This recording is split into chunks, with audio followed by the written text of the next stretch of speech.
that. The king rubbed his eyes and looked round about him. "I suppose it is as you say then," he said to the duke, "and it is well I have got back my proper sight and have come to my senses again, for it would have been a sin and a shame if I had let you be hanged," he said. And so he was happy again, and nobody thought any more about the matter. Once bitten, twice shy, as the proverb says.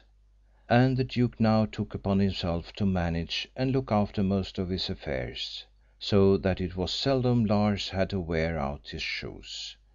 The king soon gave the duke half the kingdom into the bargain, so he had now plenty to do, and people said they would have to search a long time to find his equal in wise and just ruling. Then one day Lars came to the duke, looking very little better than the first time he had seen him. But he was of course more humble, and did not dare jiggle and make grimaces.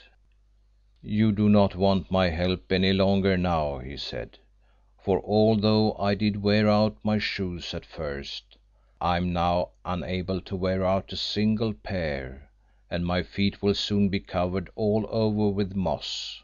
So I thought I might now get my leave of absence," he said. The duke quite agreed with him. "I have tried to spare you, and I almost think I could do without you," he said.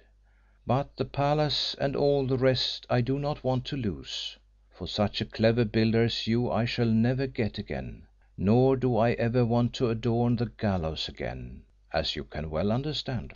So I cannot give you back the paper on any account," he said. "Well, as long as you have got it, I need not fear," said Lars.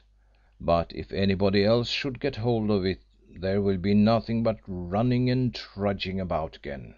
And that's what I want to avoid, for when one has been tramping about for 1,000 years, as I have done, one begins to get tired of it," he said. But they went on talking, and at last they agreed that the duke should put the paper in the box, and then bury it 7 ells under the ground, under a stone fixed in the earth. Then they gave mutual thanks for the time they had spent in each other's company, and so they parted. The duke carried out his part of the agreement, for he was not likely to want to change it. He lived happy and contented with the princess, and they had both sons and daughters. When the king died he got the whole of the kingdom, and you may guess he was none the worse off for that. And there, no doubt, he still lives and reigns, if he is not dead. But as for the box with the scrap of paper in it, there are many who are still running about looking for it. End of Lars, my lad. Read by Lars Rolander.